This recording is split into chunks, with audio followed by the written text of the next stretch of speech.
Tommy Beck, and you're listening to today's Boondoggle. This is Mark Metcalf, and you are listening to today's Boondoggle with Bailey on Domain Cleveland Radio. You are listening to today's Boondoggle with Bailey on Domain Cleveland Radio. Yes, Kato Kalin listens to this all the time. Welcome to today's Boondoggle. Now, here's your host.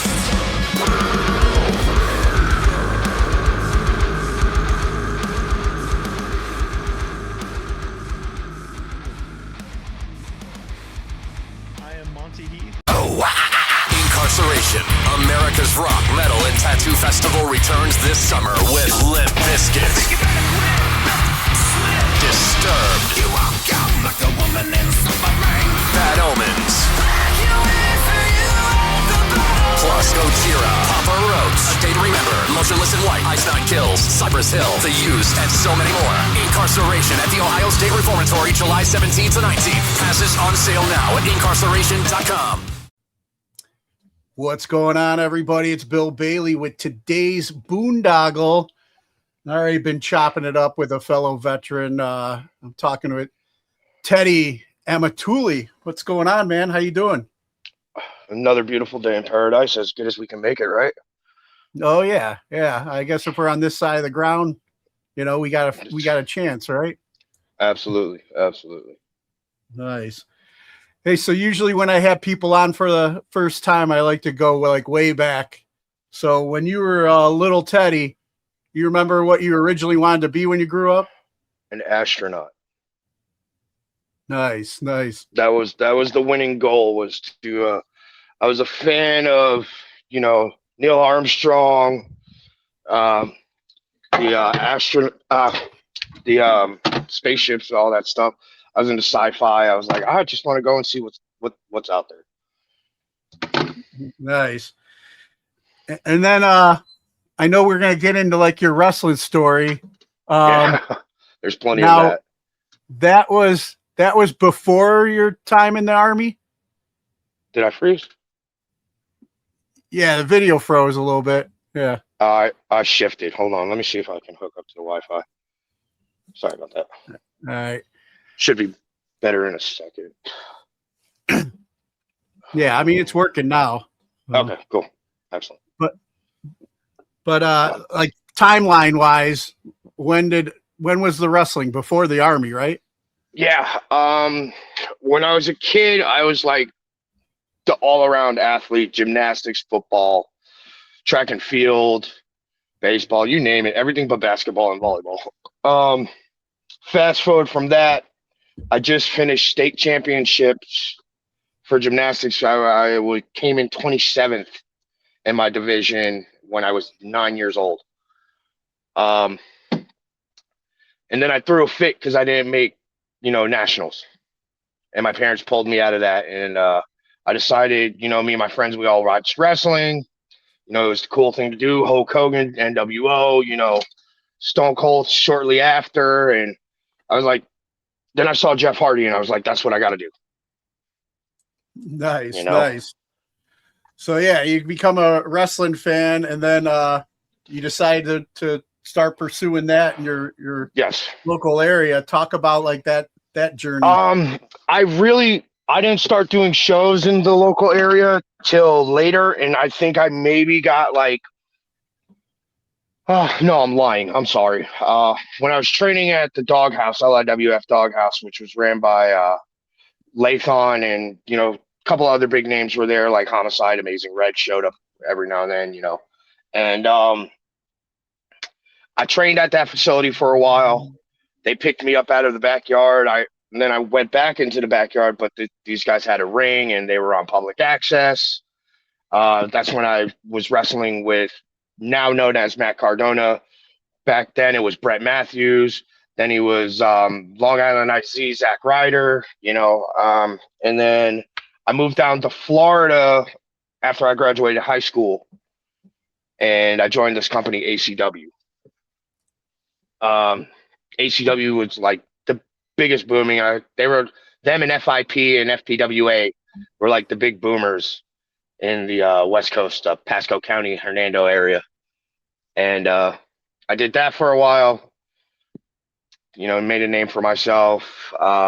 Did Night of the Legends at the Tampa Bay Devil Rays Stadium with Brutus the Barber Beefcake. He pulled me out of the stands and beat my ass. A plant move. Yeah, It was yeah. great.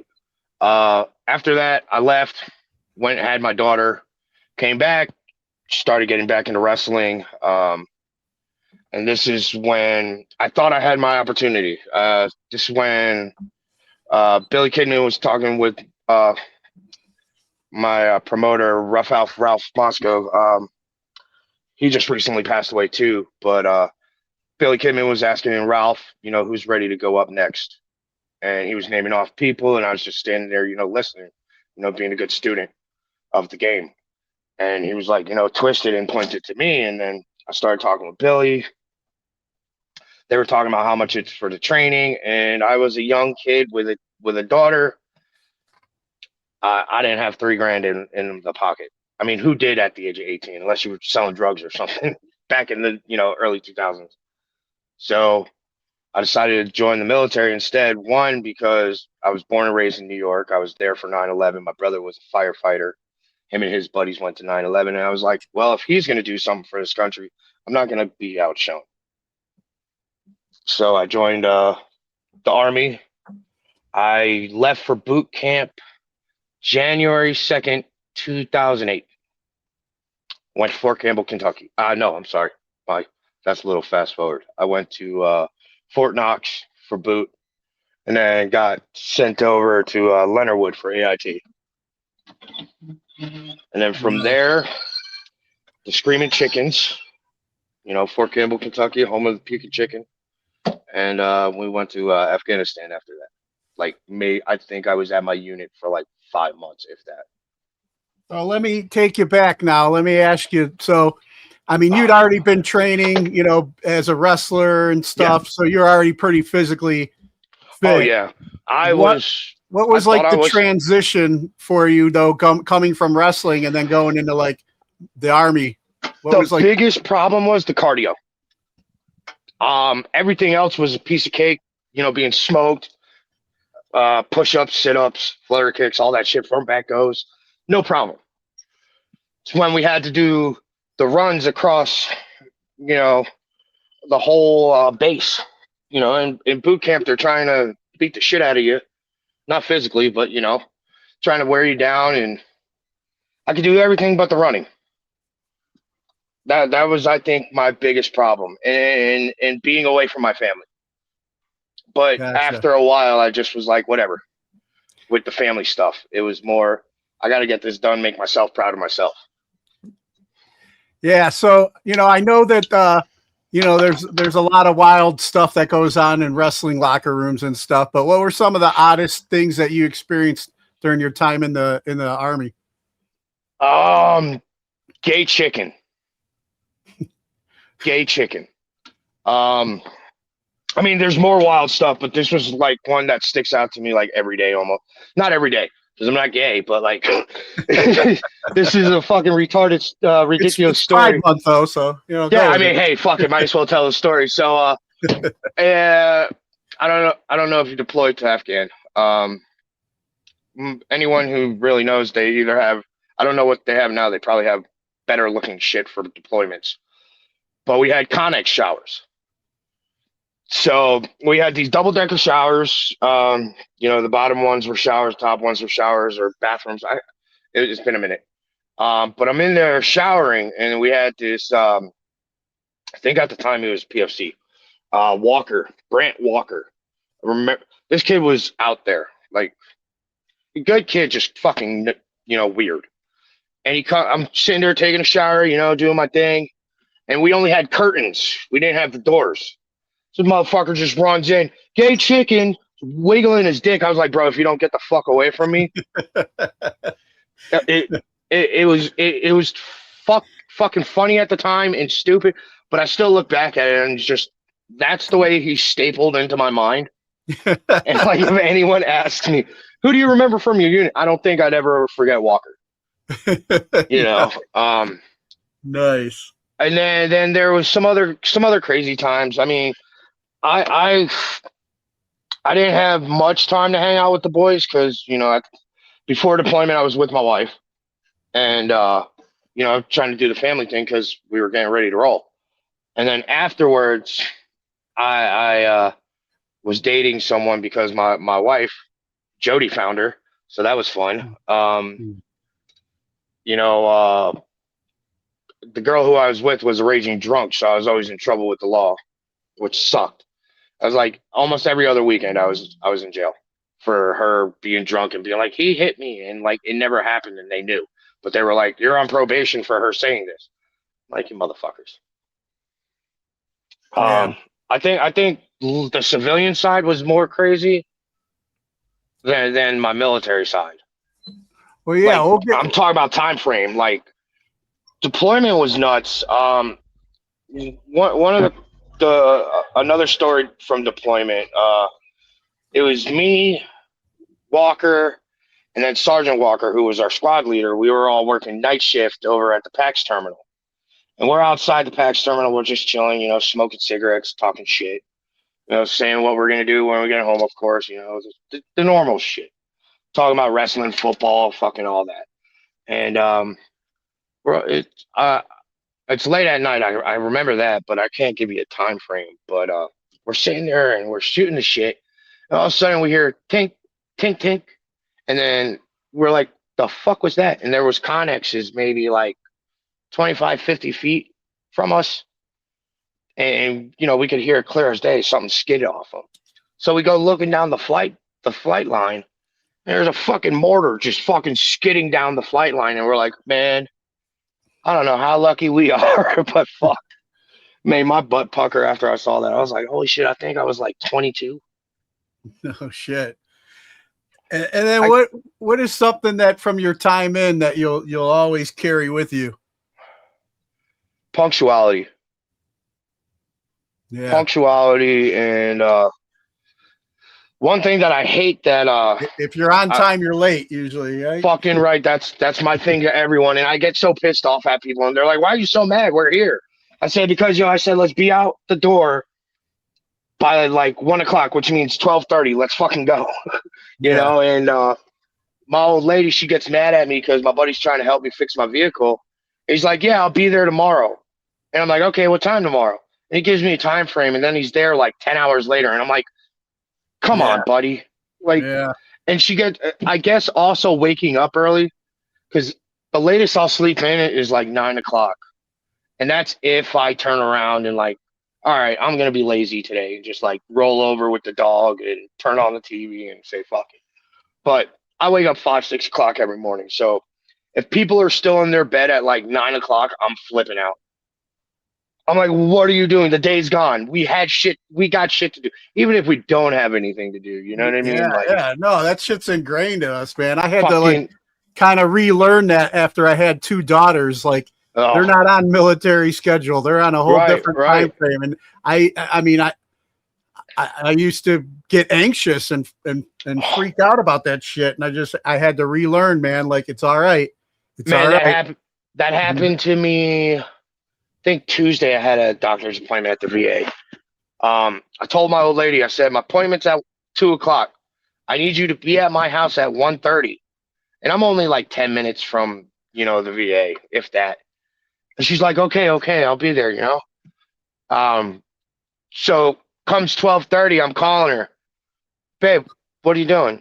Oh, I'm just laying here, about to get ready. I said, you got to be here in like an hour. And she's got a 3-year-old. And her 3-year-old gives her hell. I mean, she's a good kid, but like she don't want to brush her hair. She don't want to get dressed, 3-year-old shit. Yeah. And I turn around and I'm like, dude, you should be getting ready right now to be out the door at 1. She didn't start getting ready till I think like 12:45, 1:00. She left her house at 1:30, got to me at, I think it was like something like 1:48. And I'm over here like, I'm going to be late for my fucking appointment. You don't know how these people play. Doctors don't give a shit. They can be late. We can't. It don't work that way. Like, she's like, why are you flipping out? I'm like, dude, I gave you a set schedule. So simple. And like, people get irritated with that shit. And I get it. But like, be productive in society. Like I'm a 100% right now. So I've taken a back seat to my career, just to take care of myself. But Yeah. like even though I'm still kind of a little lazy in my eyes, regular civilians are fucking I can't even fathom how they get through life. No, I know. I've seen it so much, especially after friggin' COVID. Like nobody Oh wants my to work, God. man. COVID, man. Everybody's hiring, but nobody wants to work, Yeah, and then They're everyone like, wants I to can't bitch. get a I don't job. got a The economy job. sucks. Yeah, I literally had this conversation on Facebook the other day, and people kind of got at me about it. And I don't really give a shit because I speak my mind. And they were like something about leave homeless people shit alone. They're just trying to live, and they ended up this way because of economy.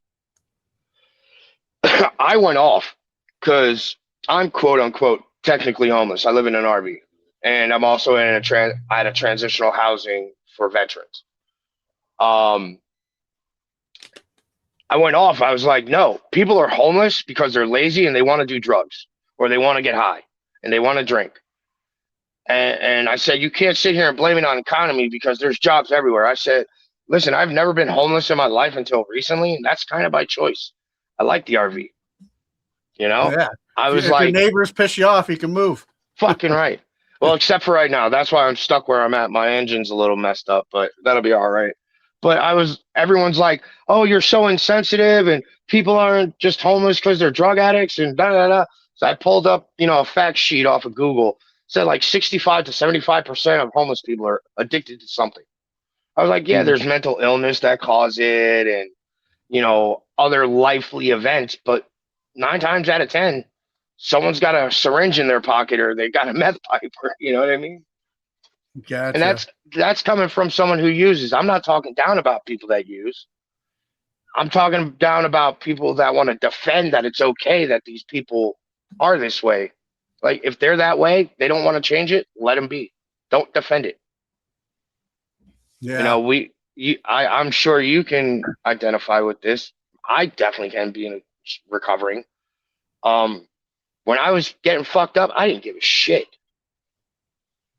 I didn't Yeah. give a shit about nothing but my next fix.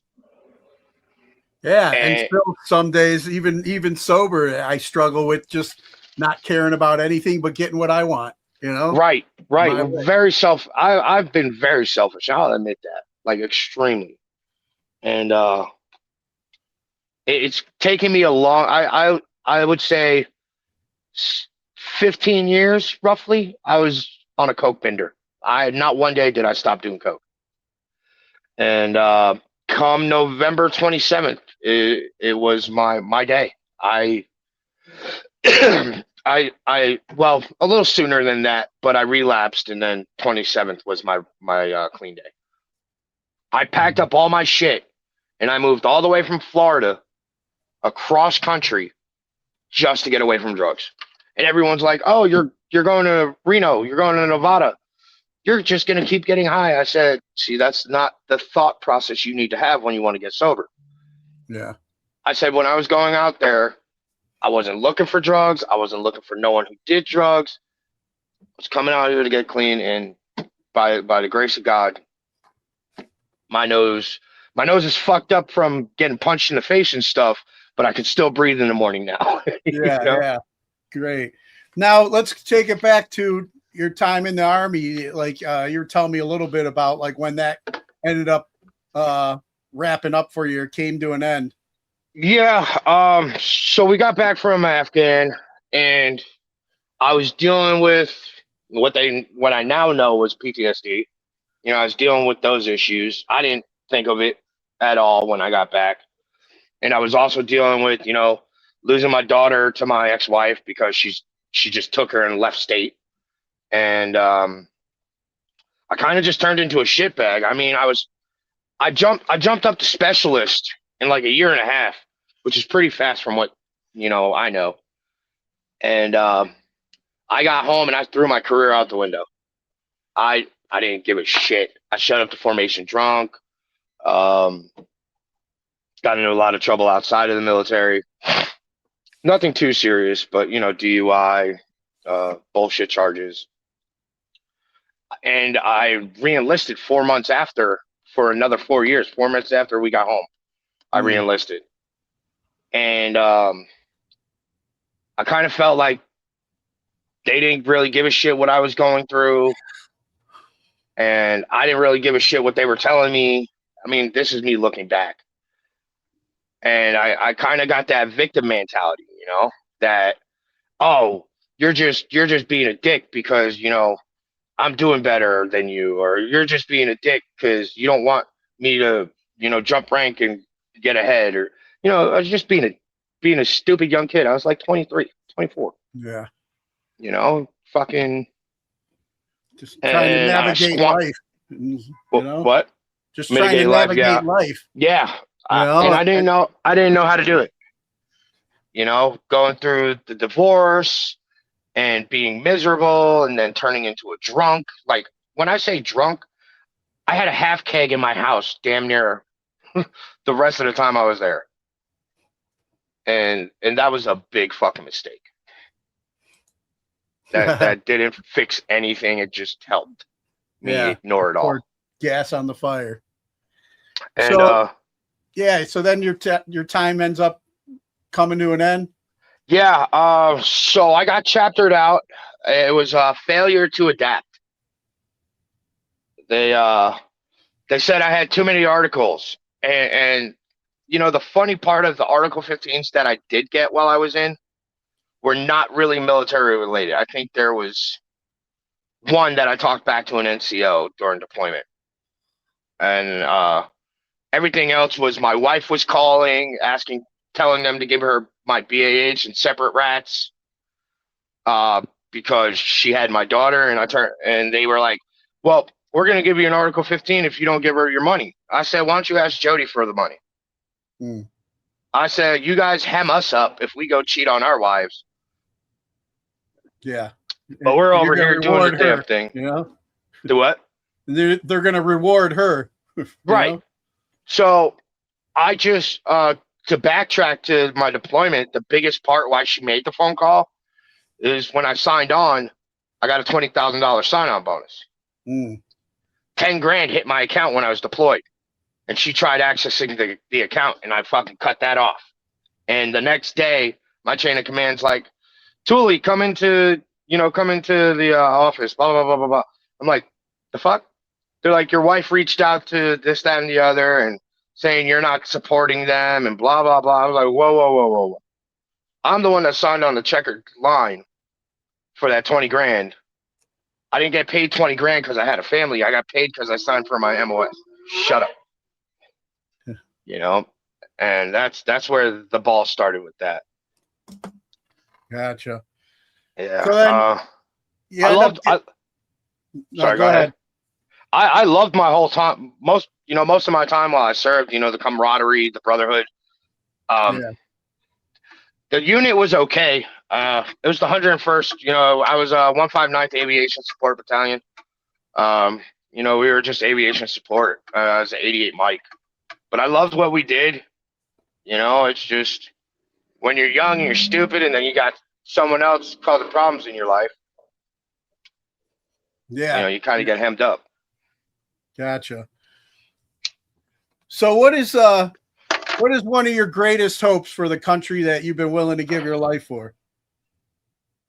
A reset. Hard reset. Yeah, I think we're headed towards one. It looks like it. It's unfortunate. I really hope it doesn't come to that.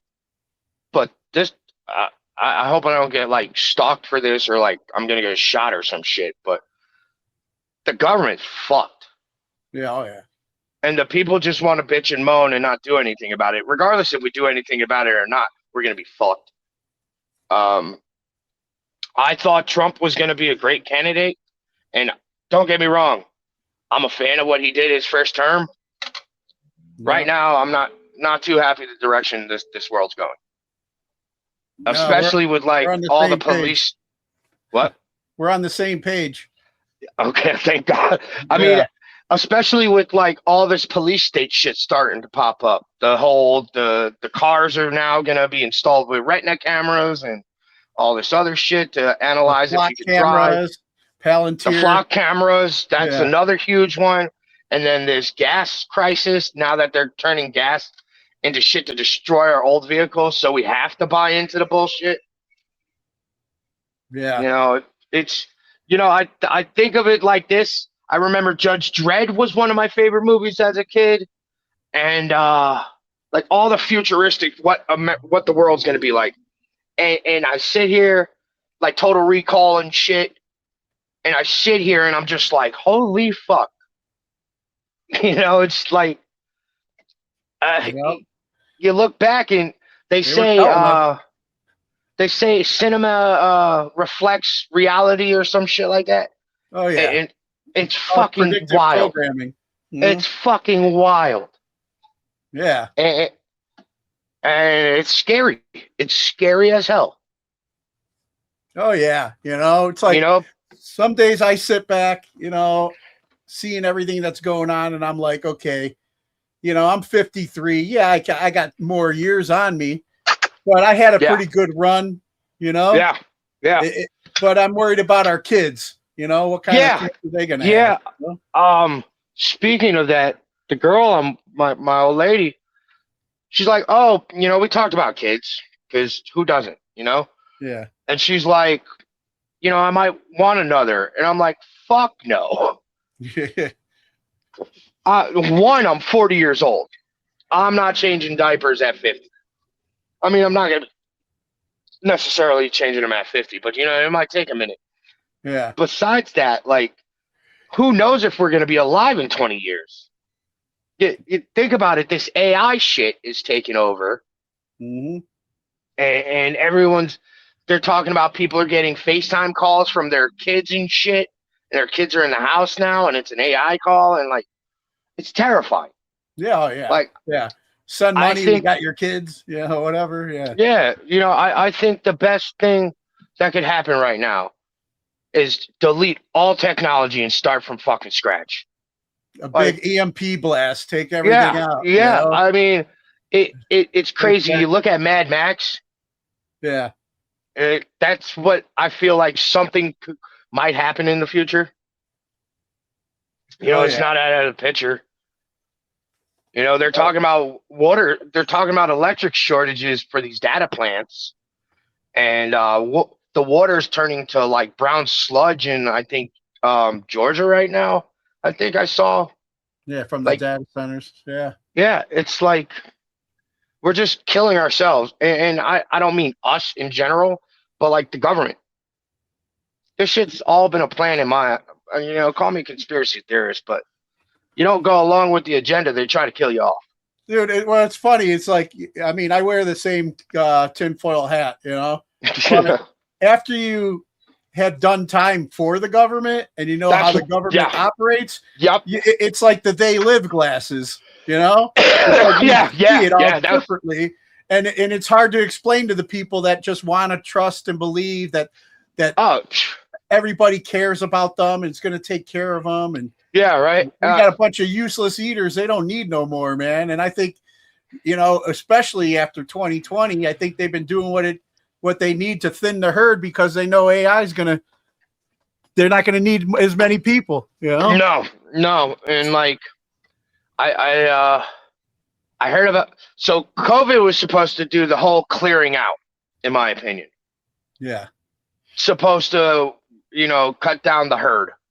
And then they're talking about this other virus that was on some fucking boat, and they were trying to push that agenda, but that like magically disappeared somehow.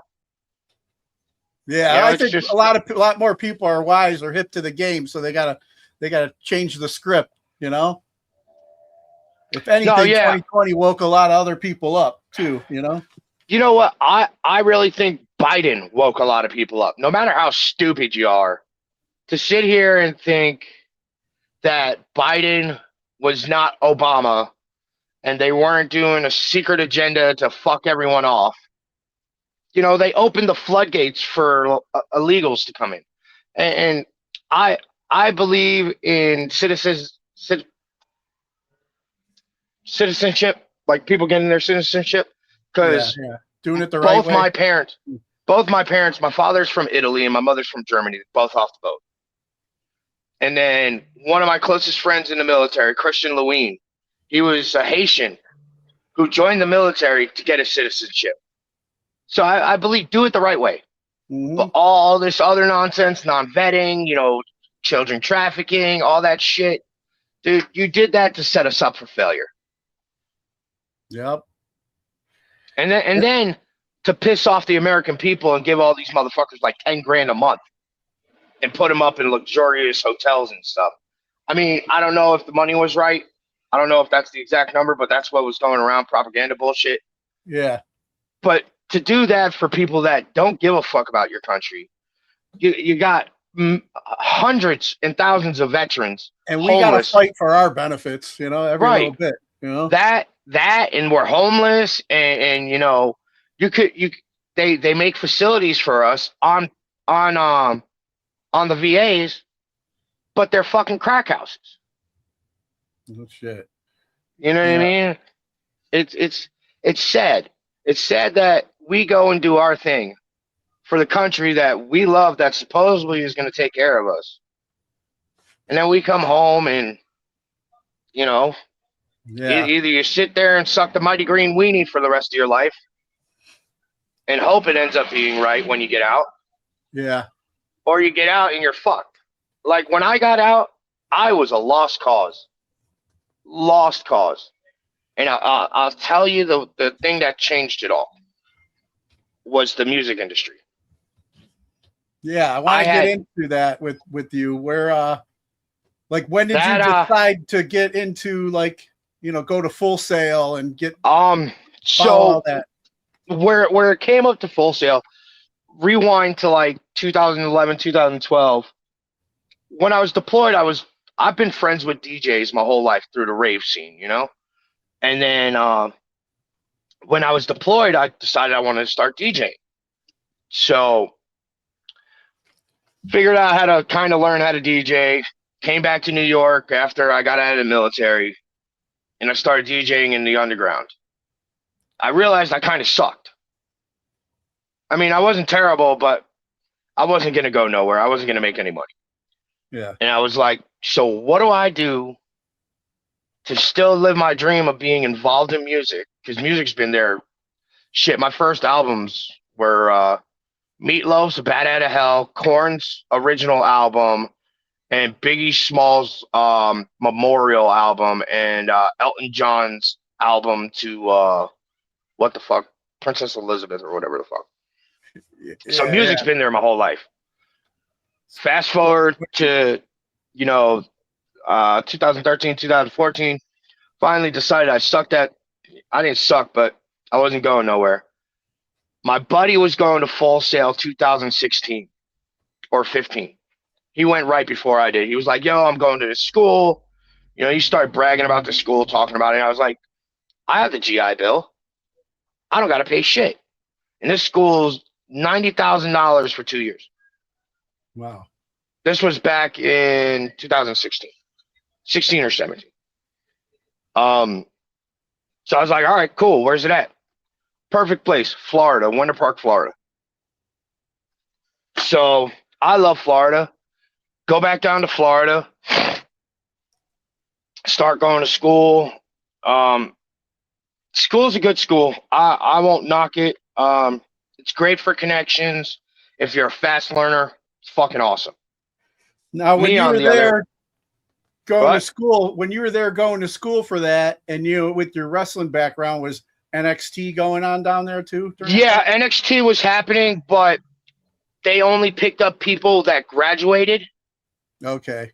So they did it in the there was like, I don't even know how big I could say. It wasn't like a huge place where they record, and they're still down there from my knowledge.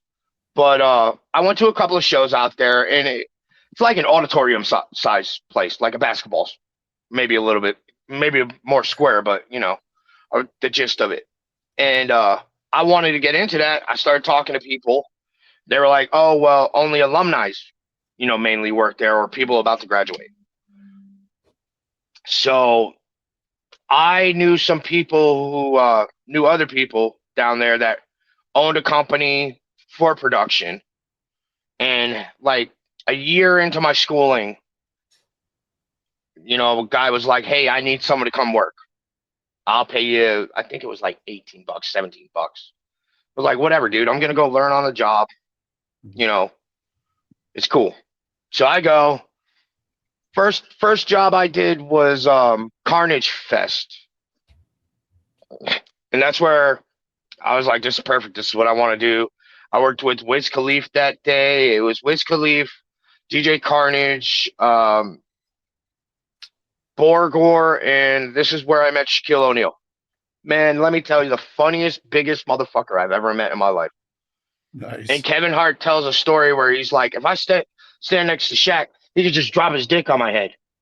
And let me tell you, that's how small I felt. That motherfucker. I've got pictures of him on my social media, and I fell in love with the industry. Good thing he didn't gay chicken you. Oh man, no, I would have. I don't think I would have been able to run. There's no like, I would lose. That would be rape. I swear, it's scary. But his family is so sweet, and he's the nicest dude one of the nicest dudes I've met in the industry. So from that day on, I started branching out into other companies, and I was great at what I do, and then being that the music industry is kind of that party central style, I got lost in the drugs. And I was bad with drugs before that. It just got worse because now I had money, and I was, Yeah. Now you can afford to do better drugs. Right. And you probably know better dealers, meet better dealers. Right. And that was the problem. Yeah. But I got to say, I am very blessed for all the events I've worked. I have probably worked with almost every single one of my idols, from Mudvayne to Slipknot, Manson, Metallica, Kiss, Alice Cooper, Godsmack. The list goes on. And well, kind of explain like what exactly that you do. So originally, I was just a stagehand, which is set up, put together things, plug things together, set up the stage, and move shit around. The more I got adjusted to, the environment, I figured out what position in that world I wanted, because there's lighting techs, there's video techs, audio. There's guys.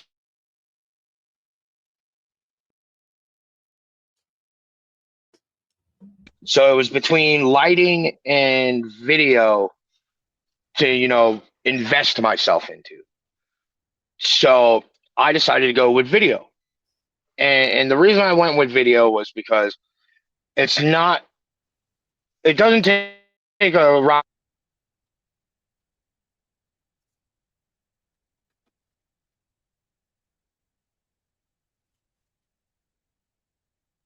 departments. For me, the video part was great. I loved it because you're putting on a bigger show than the show itself, so everyone can see instead of just the front row. And that was my biggest part, was to make sure that I could see everyone smile. Like, this was me giving back, because I feed off of making others have a memory, have something lasting. And so I decided to do video walls. And soon enough, I became a V2, which is like a little above just a basic stagehand, and I traveled for 10 years on and off doing this, and I loved it, but it was self-destructive at the same time. Yeah. And now that I've got a grasp on being sober and drinking, I stepped my foot in the pool not last month, but the month before, May. No, it was last month. Yeah, last month. I stepped my foot back in the pool, and I did Welcome to Rockville out in Daytona, Florida.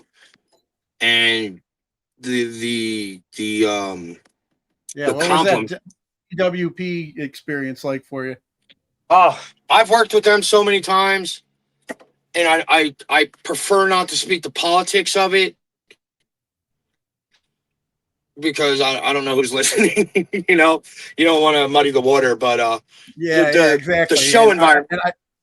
I try and work with them too, so I got you. So you know, the show Yeah. environment is great. It's great. It's wonderful. If you're attending the show, awesome. The other hand, you know, it's work.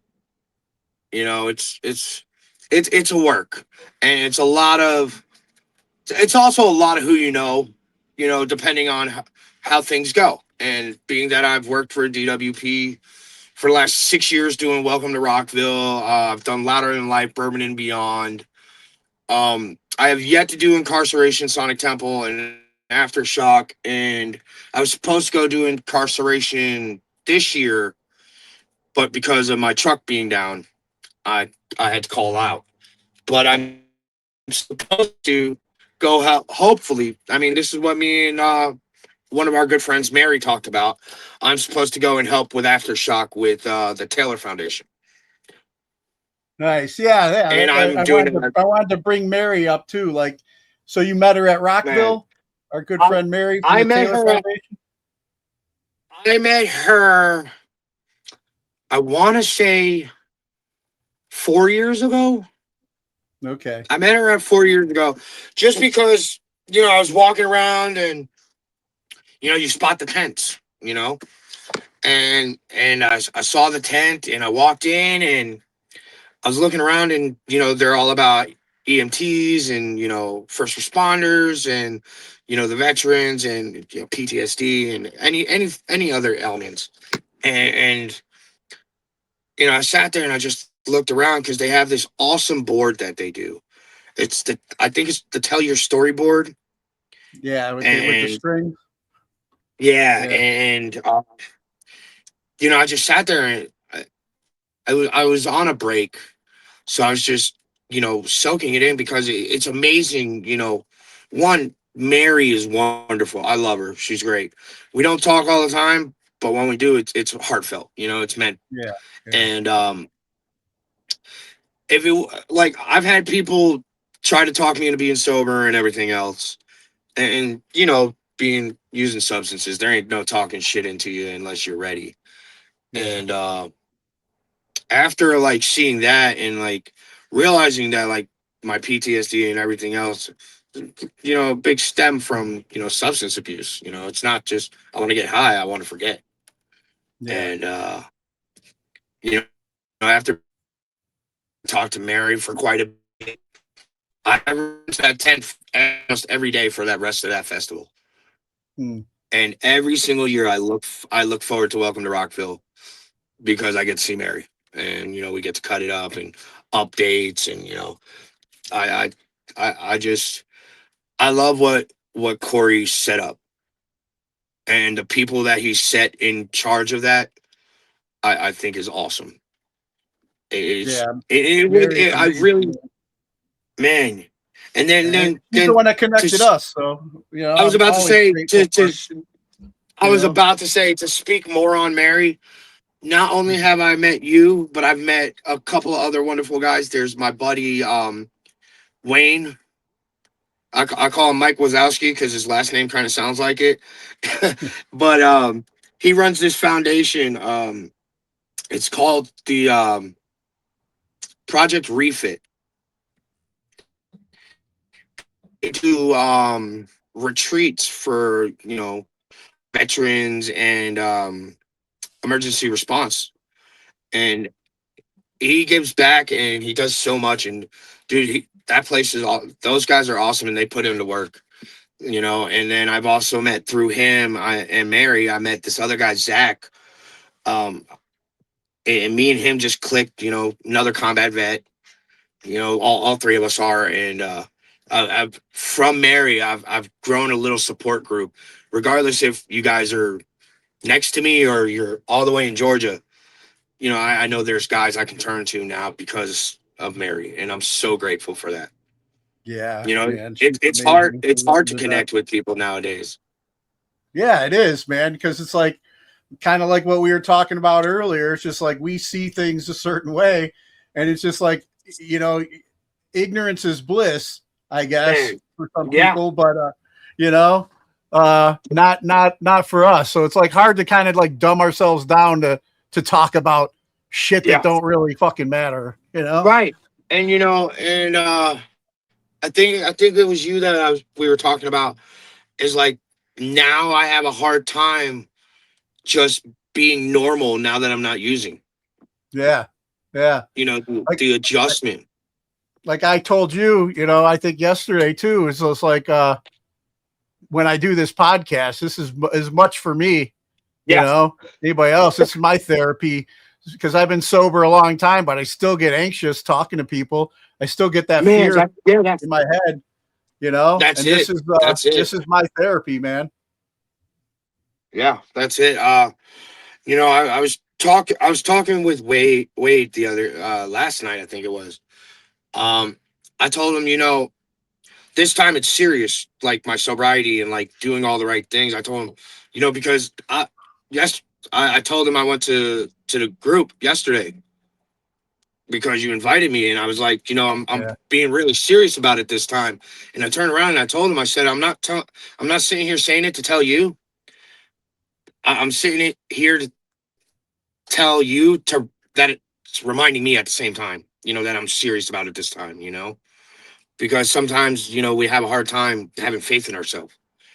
And I think the yeah, other biggest thing that is helping me with everything is I finally, gave up and gave into God. And I'm not a huge Bible thumper. I'm not going to sit here and tell you got to read your Bible because guess what? I don't. I believe yeah, God's right here. God's in your heart, and as long as you walk the right path, He's going to look out for you. And I walked the wrong path for so long, and you and me both, man. I tell you, all of us that have had it hard, we did. But I don't know if you found God, but like Oh the moment yeah, I find, the moment I finally gave up and was like, dude, I'm fucking burning this boat down. yeah. Come and help me out. I yeah, I mean, I found him when I first got sober after my last deployment, and things were good for a while. But you know, like most relationships in my life, I start taking for granted, you know, and Yep. for a And while it then was he had just to like smack the wake you up. I'm calling less, I'm calling God less, you know. And Yeah. lately, Yeah. I had to, you know, I saw myself even sober just doing some dumb shit, and I was just like, all right, Yeah. I can't handle this day to day shit by myself, so. I started Yeah. now getting back to roll. As soon as I roll out of bed, I hit my knees and I call God into the day. Like, hey, this runaway Yeah. train is loose. God, come be the conductor. You know? Yeah. Yeah. Um, I don't. I probably don't talk to him as much as I should, but I know he knows that. Like, I know he's in charge. Yeah. One of my favorite quotes that Wade had shared with me is, "If you want to hear God laugh, tell him your plans." Yeah. Yep. Exactly. Yeah, Exactly. and that one sticks with me heavy because every time I'm like, "Yeah, I'm gonna do this. It's gonna go great." Blah blah blah. Swear to God, I get hit with a ton of bricks. It's like, no, Oh no, yeah. you're not gonna do it this way. You're gonna do it this way. Do it the right way. Shut up. Exactly. Exactly, man. You know? So I wanted to ask you because you know, before 2020, man, when I was still a single fella and my daughters were graduating school and I was like thinking about my future, Yeah. my future was going to be what you're getting an RV, and that's where I was going to live and travel, you know, like Cousin Eddie Yeah. from, you know, National Lampoons and stuff. But Yeah. Yeah. uh Yeah. you know, things obviously have changed in my life where I'm not able to do that right now. But what kind of like motivated you to take that route? Um. So ever since the military, um, I never found home. You know, like I'd go to. I've been across this country so many times, back and forth, all different states. And I just, I never felt comfortable. I never like, I could lay down and be like, this is nice. And I just decided think it was when I got my 100%. I was like, listen, I'm gonna get an RV.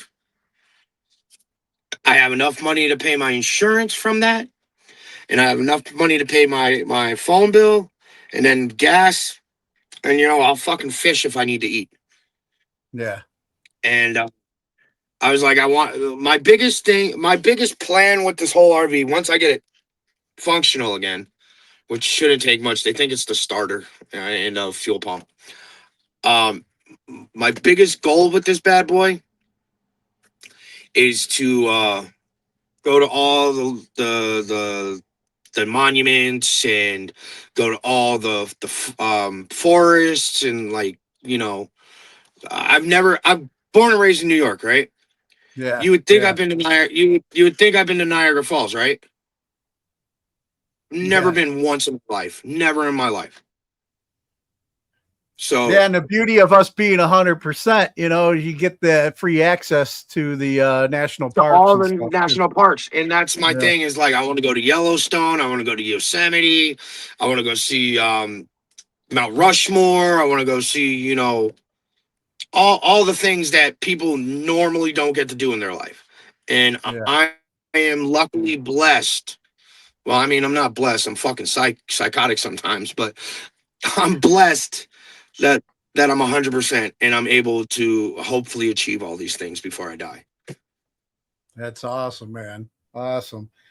Hey, well, before we get ready to wrap And then up, I I want have to ask you a couple questions I normally ask my guests that I have on here. sure, go for it. What class do you feel should be mandatory before graduating high school today? Like if I made up a class or like class Yeah, if you made up a class. financials, Yep. like Yep. teaching kids how to do taxes. I mean, they used to do it back in our day, teaching them how to do taxes, teaching them good money spending, and teaching them how to set up a good resume. Yeah, man. That's the number one answer I usually get is finances and taxes, man. It's like Yeah, it's by design, you're taught how to spend and get in debt, but not how to exactly. create wealth and It, save. it would it would either be that or history. Oh yeah. Yeah. And then who are three people who've inspired you and you can credit for making you who you are today? Like my whole life, or like Yeah, your whole since I've been life. doing better. Oh, that's a tough one. I'd have to say my dad, big time. Very heavy on like instilling morals, like open the door, be a gentleman, go to work, be good for your family, support. Um, Number two would have to be my buddy Wade. Um, I turned to that man. It's funny because he's younger than me, but he's older than me in the sobriety game, and it's helping me learn me better. So Yeah. I'd have to give a lot to him. And then the third one would have to be my mother. What I'd never want to be. Gotcha. And then now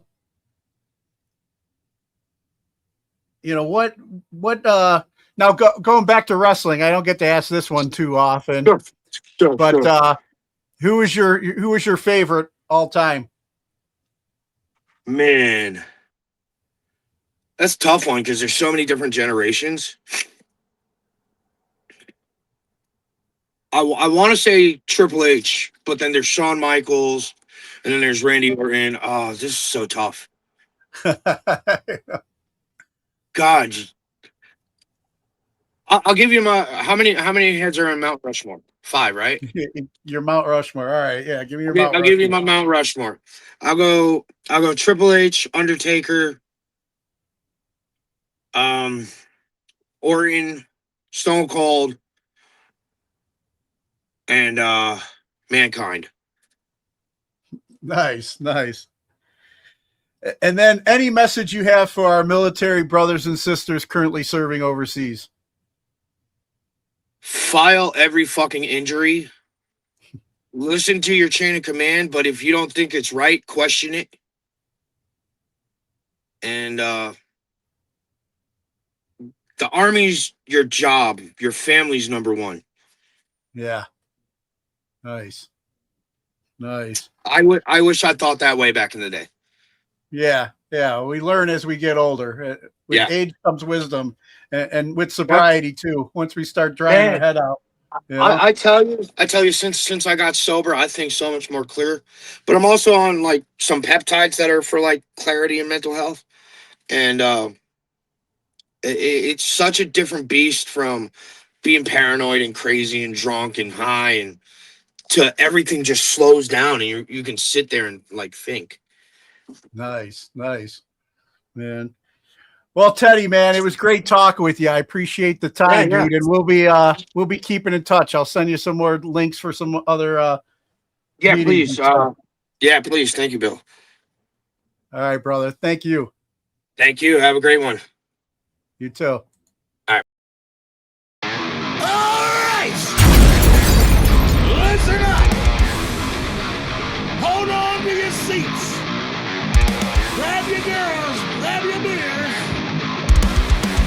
Hey everybody, this is Charlie from Anthrax, and you are listening to today's Boondoggle. This is Mark Metcalf, and you are listening to today's Boondoggle with Bailey on Domain Cleveland Radio. You are listening to today's Boondoggle with Bailey on Domain Cleveland Radio. Yes, Kato Kalin listens to this all the time. Welcome to today's Boondoggle. Now, here's your host.